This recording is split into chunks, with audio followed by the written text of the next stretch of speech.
지난 이틀 동안 300명대를 기록했던 국내 코로나19 하루 확진자가 이딴 집단 감염으로 다시 400명대 중반을 기록했습니다. 코로나19 백신 접종은 순조롭게 진행되고 있지만 유럽에서 여러 나라가 아스트라제네카 백신 접종을 중단했다는 소식이 전해지면서 불안감도 커지고 있습니다. 이런 가운데 화이자 백신 계약 물량이 일주일 뒤 우리나라에 도착합니다. 취재기자 연결합니다. 이승훈 기자. 네, 이승훈입니다. 네, 화이자 백신 계약 물량이 다음 주에 우리나라에 들어온다고요? 네, 조금 전 코로나19 예방접종 추진단이 밝힌 내용인데요. 먼저 화이자 백신 개별 계약 물량 50만 명분 가운데 25만 명분이 들어옵니다. 오는 24일입니다. 백신이 도착하면 전국 22개 접종센터로 보내지고요. 접종은 다음 달 1일부터 만 75살 이상 어르신과 노인시설의 입소자 등이 맡게 됩니다. 나머지 25만 명분 이달 마지막 주에 도착할 예정입니다.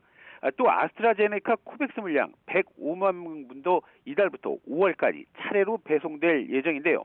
현지인 네덜란드에서는 오는 31일과 다음 달 20일 운송이 시작되는데 운송 기간 등을 고려해 볼 때 34만 5천 명분은 다음 달 초에 그리고 나머지 70만 5천 명분은 다음 달 말쯤에 우리나라에 들어올 걸로 보입니다. 방역당국도 유럽 여러 나라의 아스트라제네카 백신 접종 중단 사태에도 불구하고 처음 계획대로 접종을 추진한다고 거듭 강조했습니다. 지금으로서는 백신의 접종을 중단할 특별한 이유와 근거가 없기 때문이란 건데요. 방역당국은 또 아스트라제네카 백신을 접종받은 뒤에 숨진 사람 가운데 혈전이 생성된 사례가 보고됐다고 공식 확인했습니다.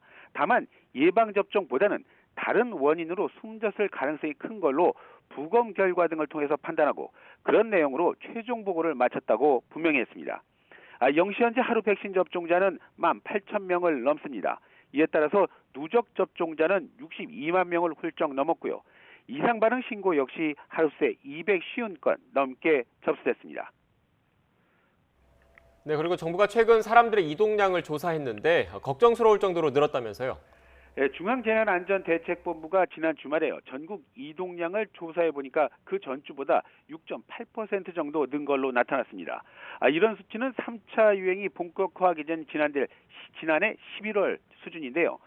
수도권은 2.8% 그리고 비수도권의 이동량은 11.2% 정도 늘어났습니다. 전국적으로 지난 1월 초 이후에 계속 이어진 증가 추세를 이어오고 있는 겁니다.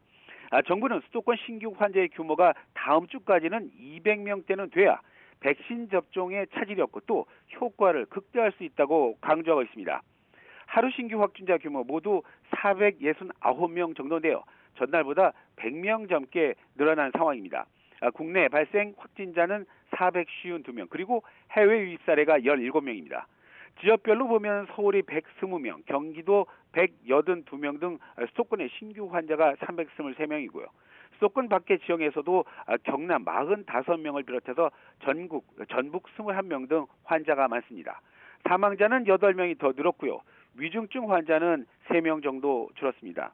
이에 따라서 정부는 사회적 거리두기 체계를 바꾸는 개편안 지금 상황에서 적용하는 건 좀 힘들다고 판단하면서 이번 주로 예정했던 최종안 공개는 좀 미루고요. 세부 수칙을 더 다듬겠다고 말했습니다.